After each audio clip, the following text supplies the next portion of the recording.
Welcome to the Mesozoic Media Park. The goal for this park is to fill it with as many movie, show, and documentary dinosaurs as we possibly can. Today, I think that we will capture Prehistoric Planet. This is a documentary that has been requested a lot. A lot. I think that there's been at least one request per video. So I've definitely been waiting to do this, and I think now is a great time to do so. So, by far the most requested thing to include is Hank the T-Rex, which is the name that the community gave this fella right here. A father T-Rex with the young T-Rexlets, the young T-Rexlings. I don't know.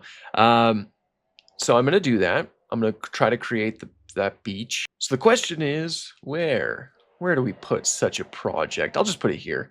I think that this is a good spot right here. So first, what I'll do is I will put this, right? We'll put this here, like so. Like that, right? Okay, that looks bad. Let me try again. We'll put it here, and then, okay. We'll put it here. No. We'll put it here. We'll put it like that. It'll be kind of diagonal. Right, okay, and then we're going to put Mosasaurus and Archelon in here. Because, of course, Archelon and Mosasaurus are both present in the episode. The Mosasaurus, unfortunately, eats a little baby T-Rexling, and the Archelon, they're all kind of like swimming on the beach. So similar to the Pod's Travels enclosure, I just want to include that, and then we'll make something that looks beach-like, where Hank and his little babies can hang out. And then I also want to put a second enclosure that kind of connects to this one. So then I'll do that. Actually, sometimes I should probably make this a little bit larger. There's probably a lot of things I can do from Prehistoric Planet, honestly. Like Prehistoric Planet is one of those documentaries that just has a ton going on for it. A lot of creatures, so a lot of different directions we can take it. So I might include something else today. I will include something else today. It'll be a surprise, so wait until the end of the video to find out what it'll be, because something just came to mind, and I want to include it. But first, we'll do the T-Rex portion. So what I want is to do this, and then we split it in half, like so. Well, vaguely in half. This is probably not exactly in half, right? And then what I can also do is include more water. Oh no, you idiot. Oh, come on. Okay. Right, we'll include more water. This will represent a lot of ocean. Okay. And then I need to add the enclosure again. We will split it in half like that. And then this enclosure right here, not in half, I know, but this enclosure right here will be dedicated to Hank and the babies. Okay, like so. Of course, there's some vegetation right behind Hank and the babies, so I'll place this like this. There's also a little bit of a hill, kind of, not really. I'll just elevate it a little bit like this. It's not going to be the most exciting enclosure in the world, but it'll certainly be something. Man, those Rexes are loud. There's so many T-Rexes on this flippin' map. It's not even funny. Okay, that's the Hank portion. And then over here, I want to include the Quetzalcoatlus portion, or at least something that represents the Quetzalcoatlus, as in the point where the Rex is fighting or just confronting the two Quetzals. So I know that the Quetzals are going to fly out of this, but I think it'll be fun. So if memory serves me correctly, and I should probably check real quick, but there should be a rock formation right behind them.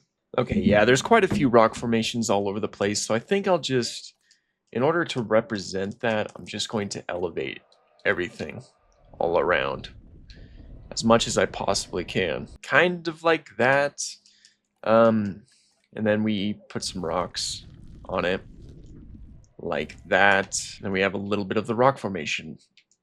And then we will put Alamosaurus, Quetzalcoatlus, and T-Rex in this. Cool. Now let's get those creatures. Okay, so they're pretty much all here, but I want to record this before the Quetzalcoatlus flies off. So this is the one episode where the T-Rex fights the Quetzalcoatlus challenges the Rex for the Alamosaurus kill. And here is our Alamosaurus kill.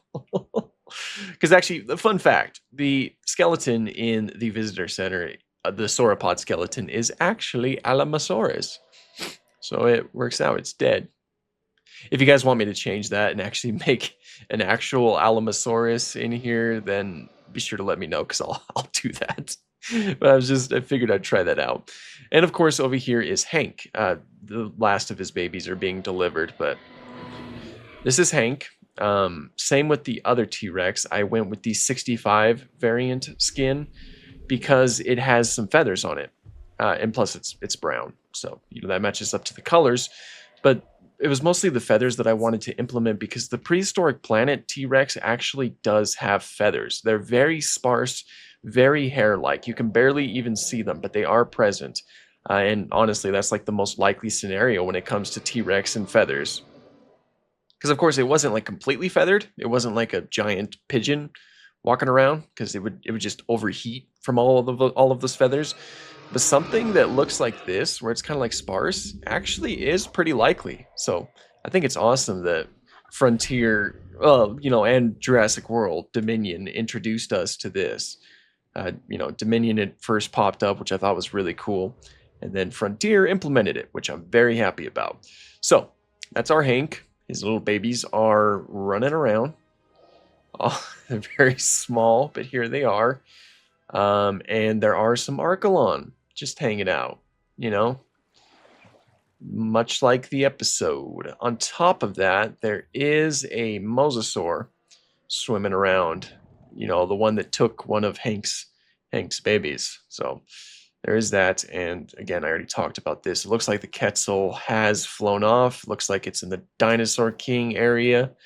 So not quite encountering the Rex as we speak, but I chose these colors because I just think that they look cool. They're kind of similar to the one in the show, but at the same time not. But I just think it looks neat, so that's what I went with. Now, time for the bonus enclosure that I told you all about.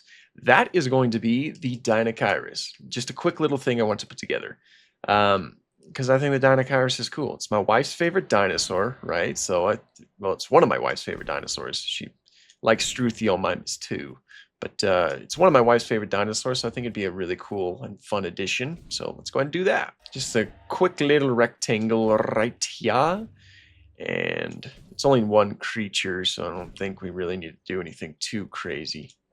Okay, and of course, this is a very simple enclosure to pull off. All we need is just like a lot of water, because we only encounter the Dinosaurus when it's in the water. It does like scratch its back on a dead tree, but of course, as we know, there aren't any trees like that in the game, like no decorative trees or anything. The closest we can get is this. So let's just say that it can't even go in the water. Let's just say that the Dinosaurus knocked it over, but that represents it, okay?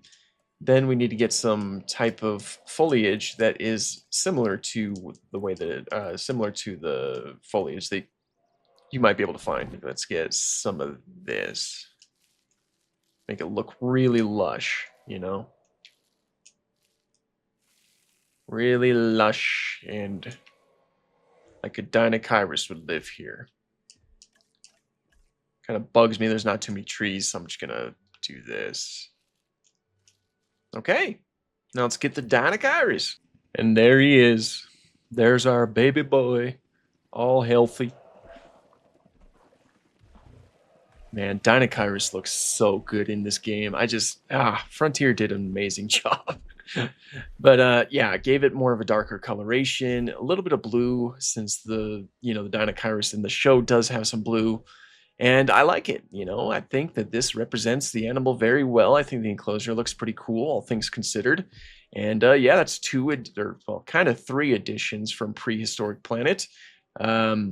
If there are any other additions from that show, I'm sure we could include it. We still do have a decent amount of space left. So I think that we could probably squeeze quite a bit more here. And that, over the horizon, I see a lot of really cool things that we can do. Like, many of you have requested life on our planet. I think life on our planet is a great idea. We could include that. I've been wanting to do When Dinosaurs Roamed America for a while. That might even be the next episode because that's been requested a lot. I just need to find a specific scene to create or something like that. What else is there? There's also March of the Dinosaurs. Yes, March of the Dinosaurs has been requested. Dino Dan, Dinosaur Train, all kinds of really cool things that are soon to be included. And again, we do have a decent amount of space, and I want to fill this in as much as I possibly can. Similar to how I kind of like took advantage of this extra space right here for the Dinochirus, that's probably what I'll do for any future enclosures if we start to run out of space. Like, look at all this space over here we can utilize. A lot of space. So we could do this for a little bit more. We're almost completely full, but we'll see what happens. If you guys have any more requests, be sure to let me know and I'll be happy to add them to the list. I'm hoping to get to everything. The whole goal is to fill it with as many things as we possibly can. Oh, someone like requested like the crater from Path of Titans, and I might do that because I think that's a fun idea. I could like put a lot of Path of Titans creatures in there. That's actually a really fun idea. I might actually do that. But yeah, this is what we have so far. And that's all I have for this one. Thank you guys so much for watching and have an awesome day.